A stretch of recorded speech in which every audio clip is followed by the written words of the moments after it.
your mat, I like you to wash your feet with cold water. No matter how cold is the winter, but try that you pour some cold water on your feet. It could take less than 1 minute, but when the water is being poured on your feet, feel it. Feel the sensation of that cold water. And then do not quickly dry up. Do not wipe your feet quickly. Just let it dry on its own. So that might take another couple of minutes probably. But follow this every day. Not only the day when we have a yoga, but try to do this every day. And see the difference in your attitude and your feelings. Try to witness, be aware what happens by pouring the cold water on your feet and let it soak for a while, feel it, and let it dry on its own. That's number one. Number two, after we finish our 1 hour or 45 minutes of yoga, before you get busy with your other things, try to drink a glass of warm water. Yeah, warm water. If you can drink hot water, I would prefer that, but otherwise at least warm water. But it is not drinking like any other water or like any other time. I like you to drink not more than 3 sips a time. So you would take a glass of water, yeah, a full size of glass, drink only 3 sips of water at a time, slowly. Take a gap, maybe count 5 or something, and take another 3 sips. And then you finish the entire glass. The purpose is to drink slowly, 3 sips at a time, warm water, feel it. As you drink, feel it, the water going through your throat, going into your system, feel it. Feel that little warm or heat of that water. So, if possible, close your eyes while drinking. These are the 2 rituals moving forward from today. So next time when we meet, please follow that. And if you be your own guide, make your own judgment, what changes it brings back. Does it give you any health improvement, any feeling better or emotional better? What happens to you? That's all you decide by yourself. Then other thing, we're starting today fresh. Assume that you are the first timer. Forget that you have been practicing 3 years or whatever. Assume that you are fresher. And so I assume that I'm sharing fresh. So I like to start today a brief theory part of Yoga Sutra of Patanjali. It is always good to refresh it, to read it again, to understand again, to do affirmations again as to what are the original principles, original ideas, original sutras, or the threads of thoughts. Sutra is nothing but thread of thoughts, continuation of your thought in particular direction or particular subject. So starting today, we will spend entire class in reading, understanding, sharing, discussing Yoga Sutra of Patanjali. Even the next class, which will be on Saturday, we will be only talking about pranayama, specifically about pranayama. And starting Monday next week, we will start our asanas, basic asanas. That's my proposition. Also, from today onwards, these sessions, especially on our Tuesday sessions of satsang, I want to be two-way. I don't want to speak only by myself. I want you to speak as well. So I will ask questions and you need to speak. You need to answer. All right. So let us begin today's session. I see the same faces and same names, so there are no newcomers, which makes it kind of easy because you are familiar with our way of doing yoga sadhana. So when we practicing our yoga sadhana, we are following largely the teaching of Ashtanga yoga. So there are different, as we all know, different methods and different classes of schools of yoga. All of them are very good, but it is so that I am more accustomed to do Ashtanga yoga, and that's all I can share. However, it is also a combination or mixture of vinyasa and sometime hatha yoga. So it will be a combination of Ashtanga, vinyasa, and hatha yoga mainly. Now, what is yoga? First and foremost, we have spoken about it, but it is good to review it, understand again. Tell one of you, what is yoga? And when I say what is yoga, I want to more authentic meaning of yoga, which is supported by our scriptures. Yeah. What is yoga? Kalpana, if you like, you can sit down, as we are not going to do any asanas.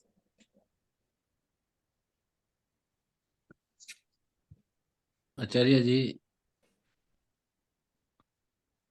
yoga is a way that how we can maintain our good body and mental status, and we can say adhyatmic development.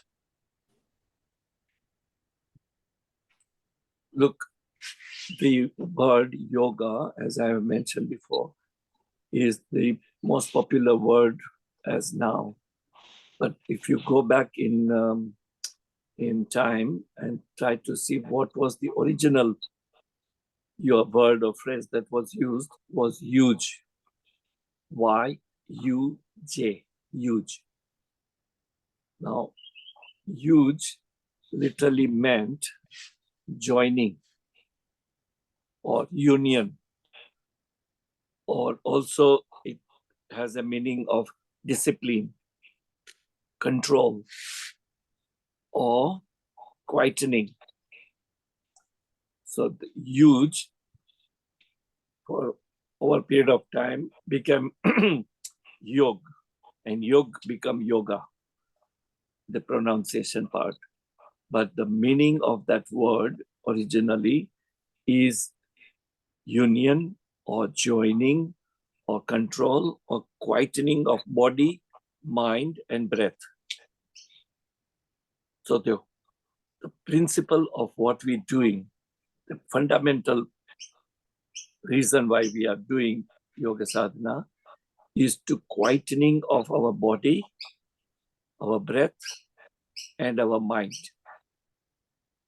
So what does it mean, quietening? Remember, we always spoke about 3S: silence, stillness, and solitude. Yeah, 3S. So when we say quietening of body is stillness, quietening of breath is pranayama, through pranayama, and quietening of mind is through meditation.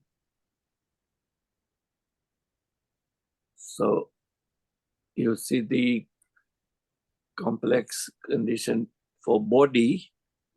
Patanjali never prescribed all these asanas that we have been doing. Original idea of yoga asana was only to enable the body to sustain, to stay in particular sitting posture for extended period of time when you are practicing breath control and meditation. So he never advocated or prescribed all the complicated yoga asana that are known today or practiced nowadays. It is subsequent masters and subsequent teachers who developed new asanas and propagated new asanas. But when we speak about Patanjali, which is approximately 2000 years ago, when he compiled the Yoga Sutra, or when he composed, he did not mention of different asanas as we know today. Simple asana that you are able to sit with your back upright, relaxed posture, with your legs crossed, as what we call them Sukhasana or Siddhasana or Padmasana. And train your body to maintain that posture of sitting without movement, because you need to dharana and dhyana, practice of dharana and dhyana. So that was the asana which maintained as a quietening of body. Make your body quiet, which means no movement of your body. And that was the original meaning of huge. So as we said, once again, please remember, we all speak about Patanjali Yoga, but there is no definite source of this knowledge that it was only Patanjali who composed or who compiled this Yoga Sutra. It is believed that there were more than one saint other than Patanjali who contributed. However, the popular name people know is of Patanjali. There are no evidence of his whereabouts. In other words, which part of the country that he lived, whether he was born in which part of which state, there are no records available. However, there are certain literatures where Puranas, where his name is mentioned and referred as the reincarnation of Sheshanaga. If you mythological story of Lord Vishnu resting on the giant serpent with several heads, that giant serpent with several heads is believed to have taken an incarnation in the form of Patanjali. So this is just a brief information based on the literature available. The other thing we need to know is Patanjali got popular or famous by his Yoga Sutra, but he was also a great scholar because he compiled the Sanskrit grammar. The Sanskrit grammar was compiled by Patanjali. And he also regulated and brought the Ayurveda into certain format. So his contributions are threefold: the Yoga Sutra, the Ayurveda, and grammar of the Sanskrit. And this is approximately 2000 years ago. So with this little background, we should see what are these principles, what are his 8 sutras known as Yoga Sutra.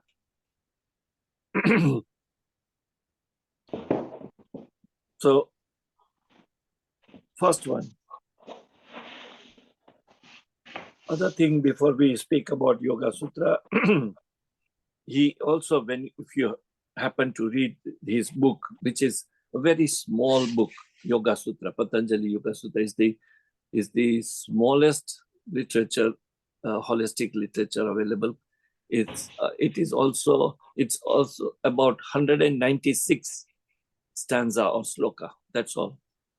The entire teaching is wrapped up in 196 sutras.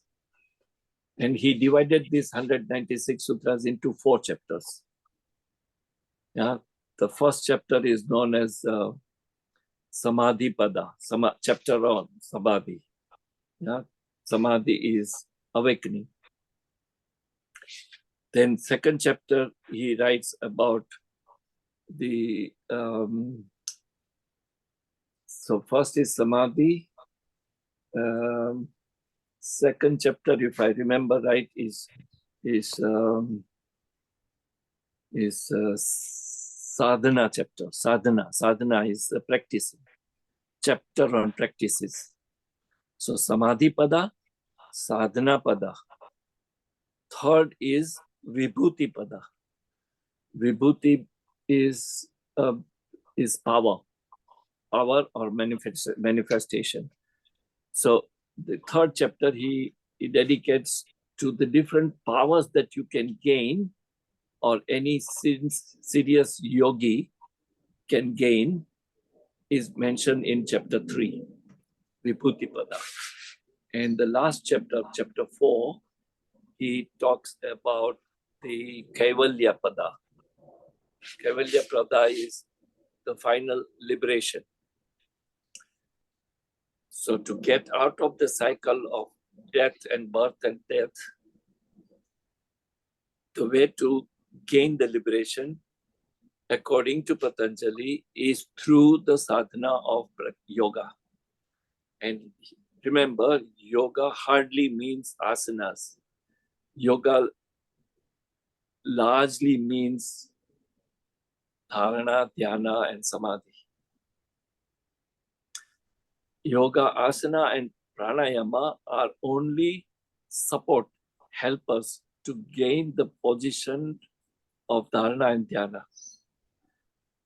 And so therefore it came to know that his emphasis was into meditation, which is later on got popular by name Raja Yoga. Raja Yoga, Raja means king or emperor. The king or emperor of the sadhana is meditation. Yeah. Now, when he's speaking about these 4 chapters, it is obvious that his philosophy or his teaching is largely connected to the ancient wisdom of Samkhya philosophy. Yeah, the school of Sankhya philosophy. Sankhya philosophy I think it was Saint Kapila. Rishi Kapila was the first to propose the philosophy of Samkhya, where he emphasized that there are 2 realities. The absolute reality, which is the creator, and relative reality, which is creation. So Samkhya mainly talks about the creator and creation, or in his Sanskrit word, Purusha and Prakriti. Prakriti is also known as Maya. Purusha is Brahman. Later on, Vedic knowledge says Brahman, but the word used by Samkhya is Purusha. So Purusha and Prakriti. Purusha remains the source of manifestation, and Prakriti is the acting governor of the manifestation. So Purusha represents the masculine, Prakriti represents the feminine power. However, the power is the same. It's the same power of Purusha, or same power of the unmanifested energy. From that unmanifested energy, the manifestation happened, and that manifestation happened through Prakriti or Maya. So Sankhya philosophy talks about these two, creator and creation, Purusha and Prakriti. And Patanjali in his Yoga Sutra emphasized the same, Purusha and Prakriti. And therefore, he proposed that through the practice of yoga sadhana, the Prakriti or Maya can be transcended. You can then get a union with Purusha. So we are, Prakriti is everything that we can perceive, which is cosmic, universe, manifestation. And we are part of that. The aim is to transcend the manifestation and merge or union with the unmanifested energy, which is Purusha. So this is the original thought of Samkhya philosophy and yoga. And that is why the word huge came about, that it is union of the lower self with the higher self, which means Jivatma to Paramatma, Prakriti to Purusha. This I'm talking about because it is good for all of us to have this in our mind, in our subconscious mind. What is this teaching of yoga? Why are we pursuing it? As I said many times earlier, that yoga is not to make your body healthy, happy, and fit and attractive. That those are byproducts. Those are the bonuses that we gain. But the aim is to climb a ladder from asanas to pranayama and then able to quietening of the mind so that you are able to come for a samadhi. You prepare yourself for samadhi. And as I said, samadhi is not that we do, it happens. All what we do is prepare ourselves with the clarity of the subject, purity of our mind, and sadhana practices. And these are the methods proposed by Patanjali through the yogic manner. And this is not the only manner, by the way. As to achieve the Kaivalya Pada or liberation or the awakening, there are different methods through knowledge, the Jnana Marga, through bhakti, devotion, through karma or seva, and as well through these yogic practices.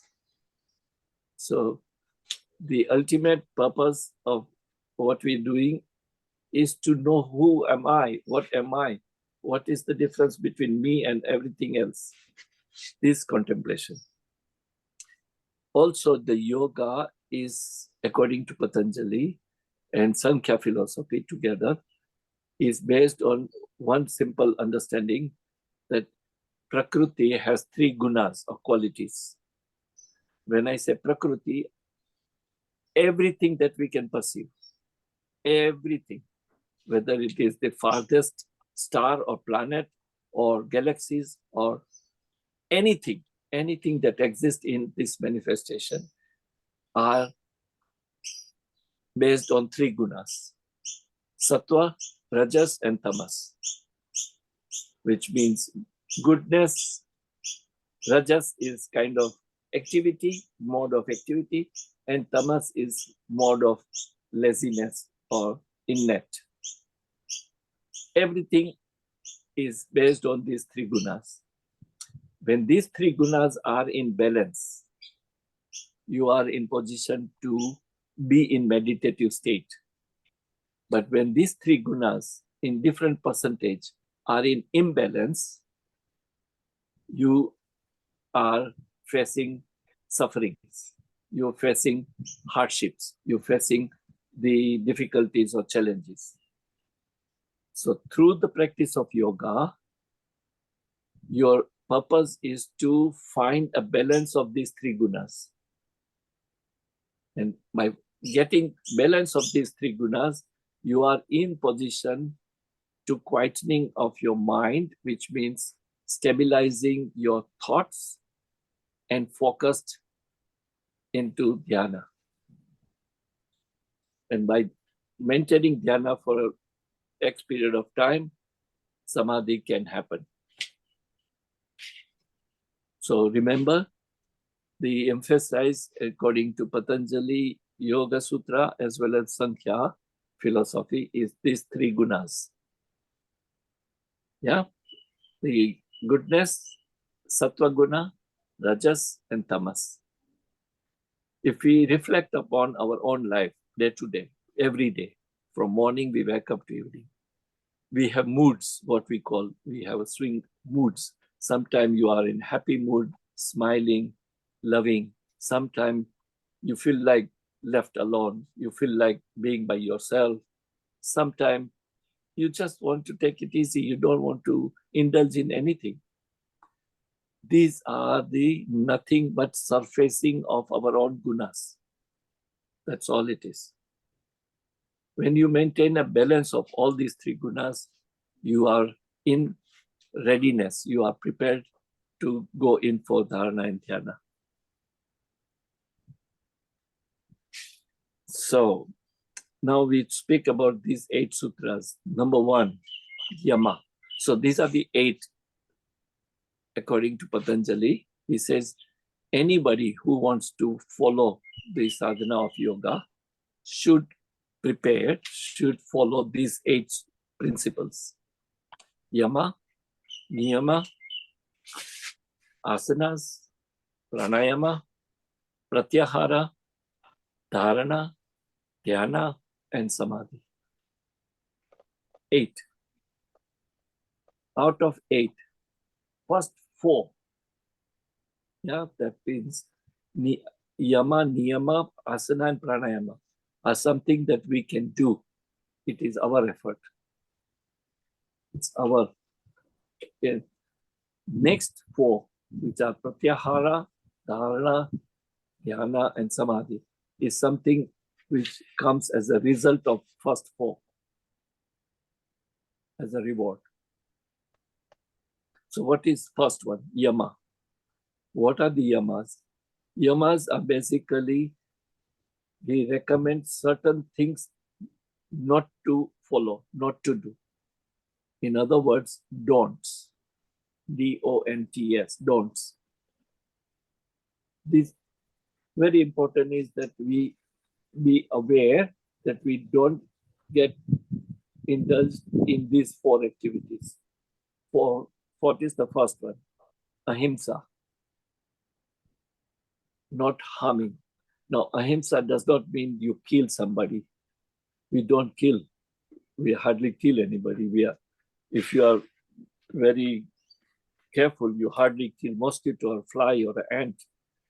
So it's not just killing. Ahimsa means not by action, not by words, but even by thought, that you practice ahimsa, which means not hurting others, not hurting any other life.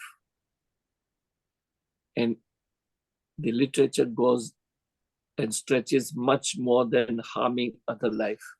It also means that if you are moving your furniture in your house or in office, you try to push the chair, push the table, or pick up a book and throw it, or a glass of water, you try to place it on a table with, with a little pressure. According to that, no. Even the attitude towards the objects, which is apparently has no life, your attitude must be very soft. The attitude is that even if I'm placing my glass on the table, I don't want the glass or the table to get hurt. So place it gently, or book, or your shoes, or your clothes, or your furniture, anything, any object that you encounter, have the attitude of being gentle, not hurting. Now, this is nothing but developing your attitude. Yeah, and that's what he says. Ahimsa. Do not indulge in any activity, words, or thoughts or emotion that can harm anyone. Now, when you speak about feelings, What is in your mind, you only know. I would not know. So apparently, I would not know that you are thinking bad about me or something which is not helpful to me. Therefore, for my reaction or my response towards you would be positive because I am not aware of your thoughts. But you on your own thinking negative about somebody, it hurts you than anyone else. And that is ahimsa. Second one is satya. Satya means not lying. It's not only, satya does not literally means truth. It means not lying. So many times, knowingly or unknowingly, we end up speaking what is not true. Yeah, this happens. This happens whether you are aware or not aware. It happens. The only thing we need to practice is be aware of it. And that's why I remember in my case when I was in the school of the grade of, I don't know, 6th grade or 5th grade or 6th grade, my teacher to all of us is to say, think before you speak. And this teaching came from the Japanese tradition or culture, that before they speak, they take a moment and they think before they speak. So the conversation does not go as fast, as quick as we do. Conversation can slow down because you take a moment to think, what are you going to speak now? And if you take that moment, you are practicing to be aware of what you're going to speak. What kind of words are you going to use? What kind of formation of sentence? And it leads to three things. What you're speaking, is it true?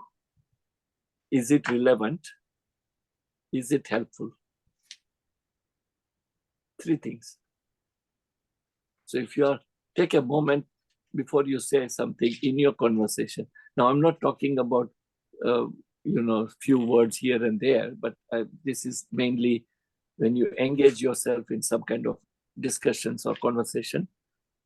Any response before you say, think about it. Take a moment. It just takes a couple of moments.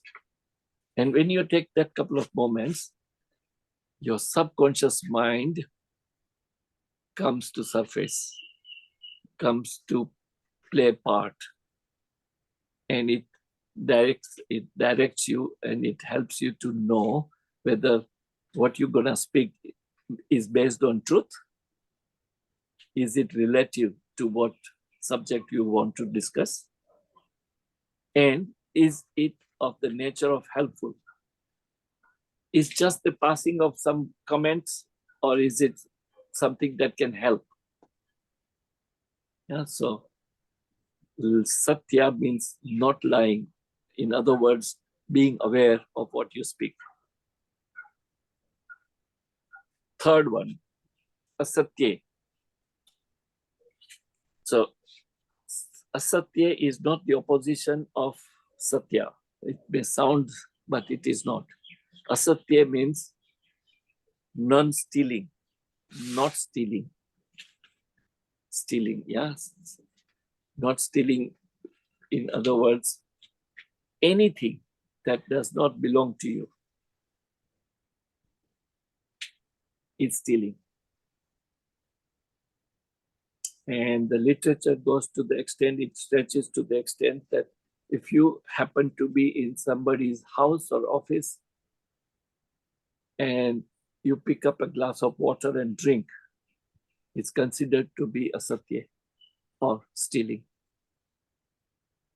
Now you may, if you reflect upon our own lifestyles, we do it unknowingly, all this.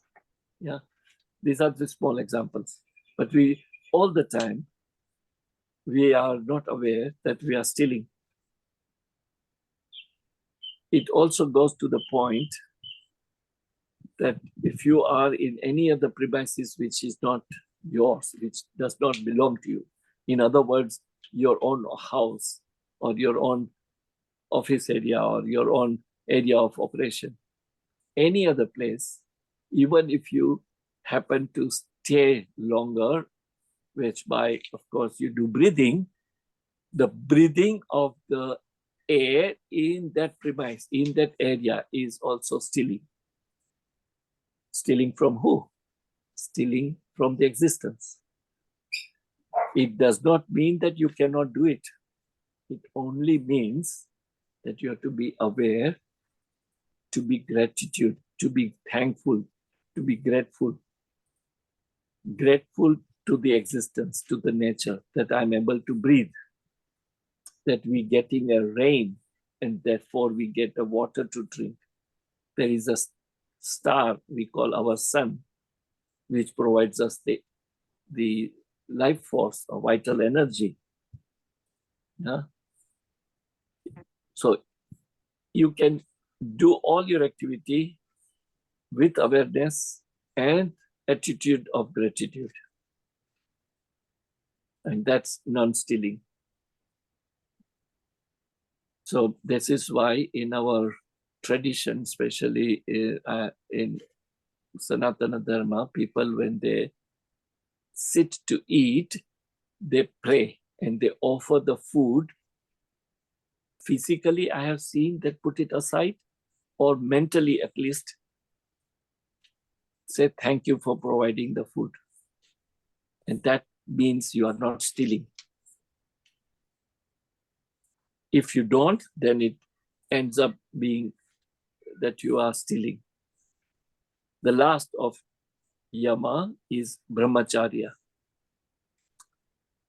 Brahmacharya means conservation of your vital energy. So back in time, the Patanjali 2000 years ago, he pressed or emphasized on this brahmacharya, that you do not indulge in improper sex, activity of sex. In other words, it is only allowed to your married spouse. Other than that, it's considered as the violation. So, brahmacharya is, and the purpose of all that ultimately was to conserve the vital energy that we all have. We, so to say, vest that significant vital energy in activity. And so the Patanjali says, conserve that energy, use that energy, work on that energy, allow that energy to move upward. And this is the practice of our bandhas and chakra, known as a Kriya Yoga, that you try to lift the energy from your flow muscles upward. Believe me, this is very vital energy. And that is what activates your kundalini, your chakras, and that energy moves upward. And that is why in follower of Kriya Yoga are not allowed to have any, or rather they have to be in solitude, which means they have no chance of indulging into any act of sex, holding their vital energy, conserving it. That is called brahmacharya.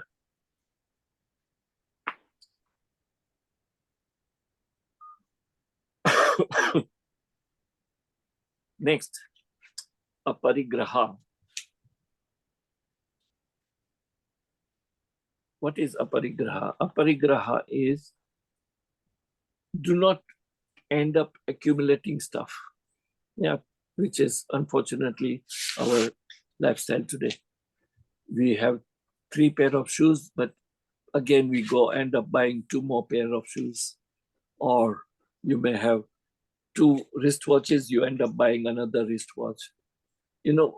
Which means we are just accumulating objects, accumulating stuff without those being our need. Yeah. So Patanjali says you can have only that what you need, not what you desire. So follow the lifestyle of your need rather than following lifestyle of your desires.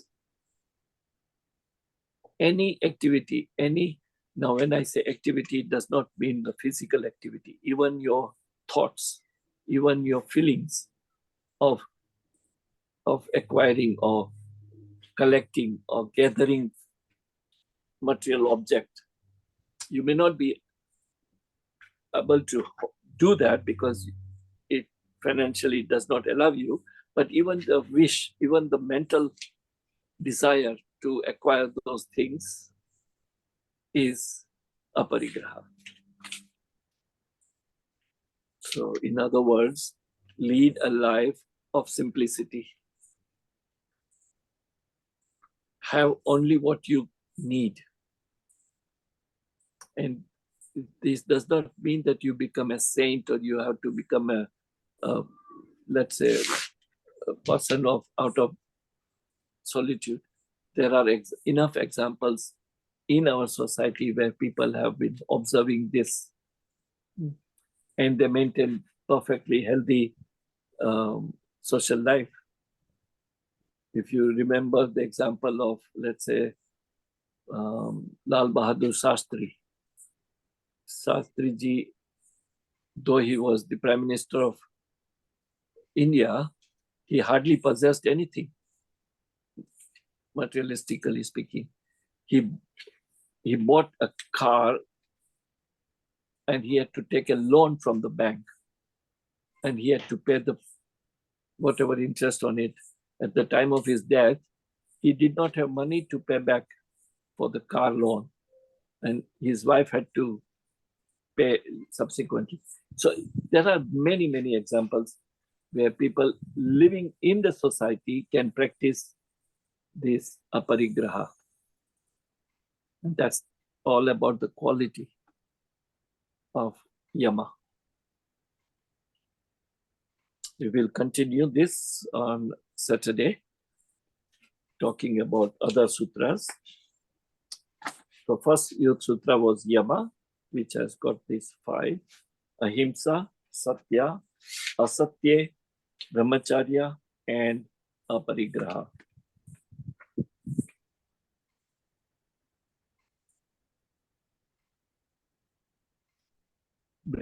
So I will stop here today, and we have another couple of minutes before we close.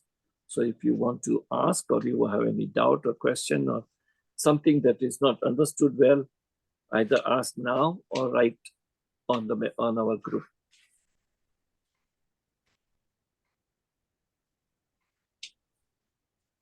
Hari Om, Acharya ji. Remember, first thing I said was that consider yourself as the fresher.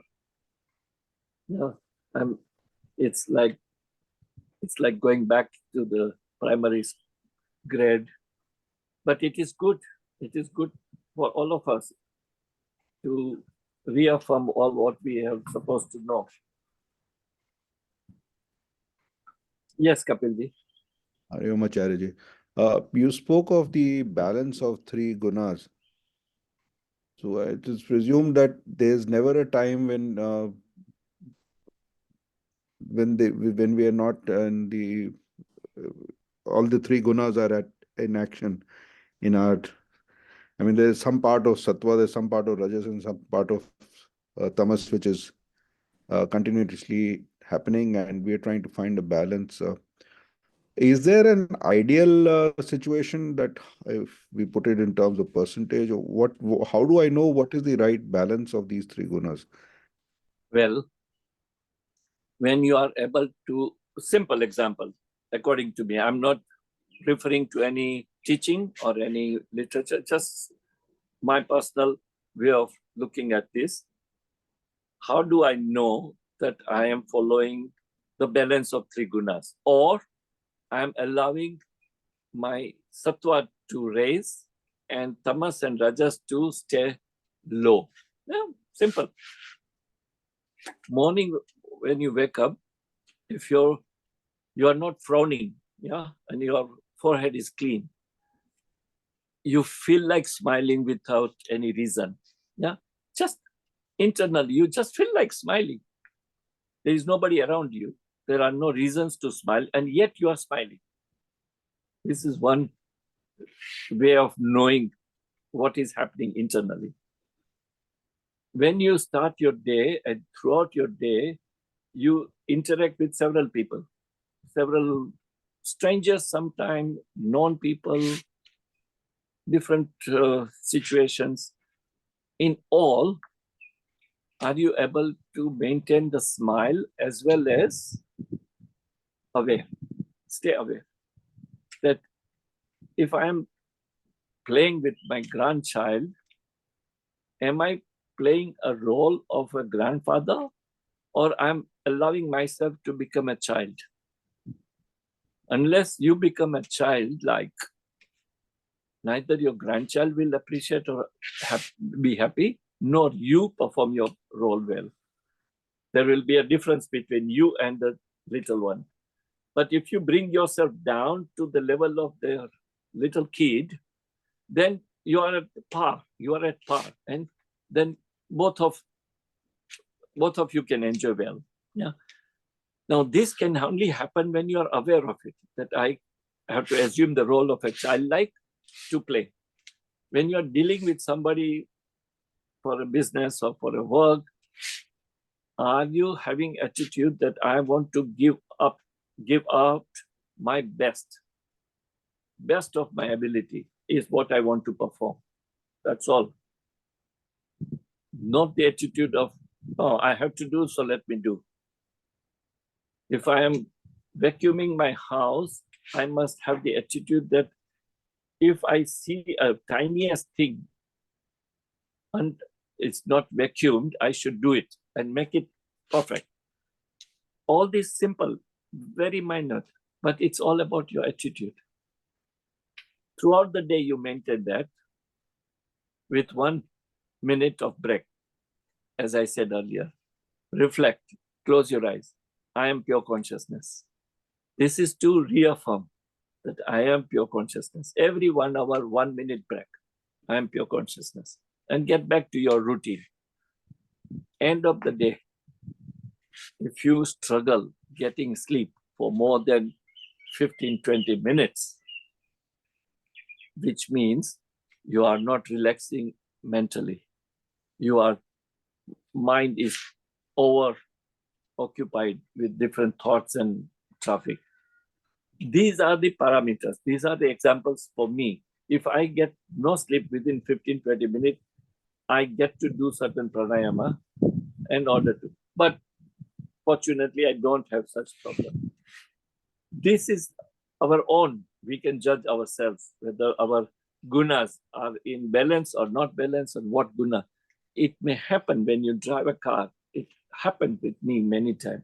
Fortunately, not here, but in India, that you're driving and something happens and you feel like, you feel like honking, you feel like, making your face. At that time, your tamas has surfaced. Tamas has come up, your anger. But quickly, if you get back to yourself and say, sorry, that was just that moment, and I'm back to my. This practice is what I mean.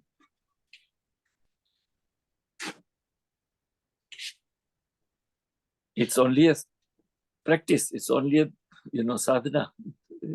And that's why it says it is not that something that can happen immediately. It requires time.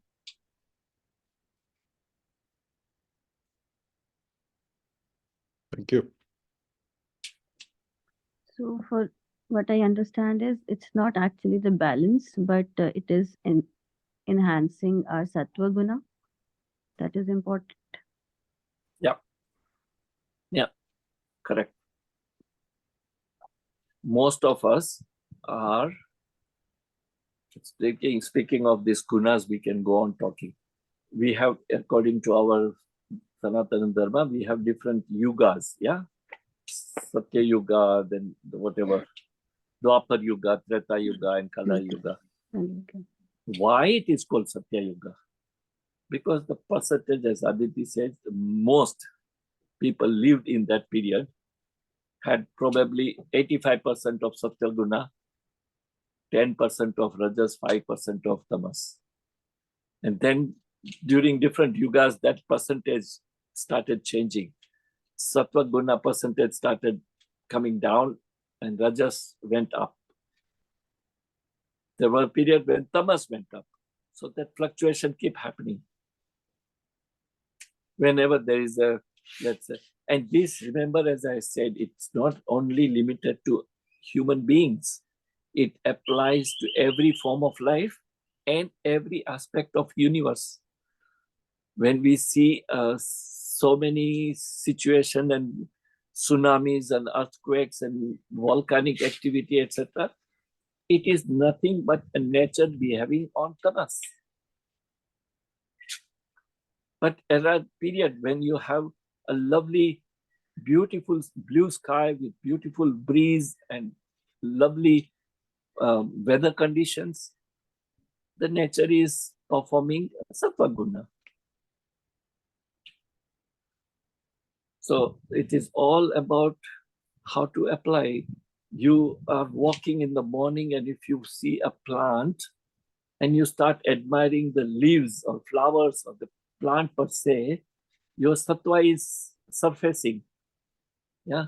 But if you only remain busy thinking of your work, your whatever else, and you're walking, your rajas is on action. And if you are not walking at all, your tamas is. So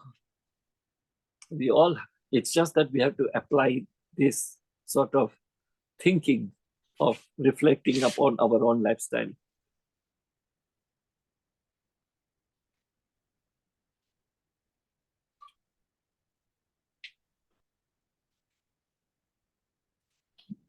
All right, so let's offer the prayer.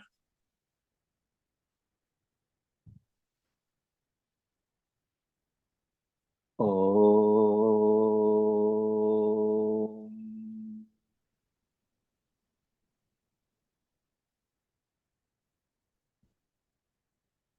Asato ma sakamaya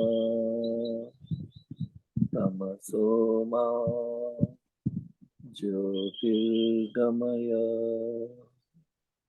mrityorma amritam gamaya loka samasta sukhino bhavantu. Loka samasta sukhino bhavantu. Samasta loka sukhino bhavantu. Om Shanti Shanti Shanti.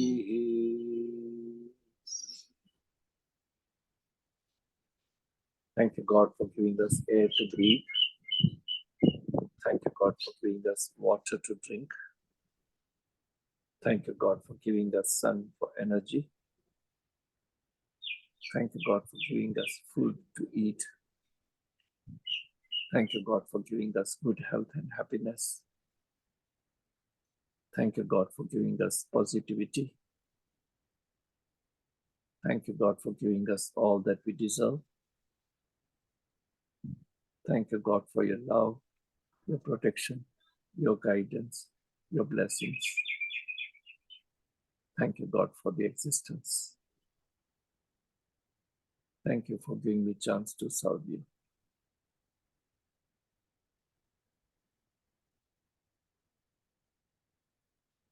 Thank you. Thank you. Thank you, Acharya ji. Happy New Year, everyone. Thank you. Happy New Year to you too. Thank you.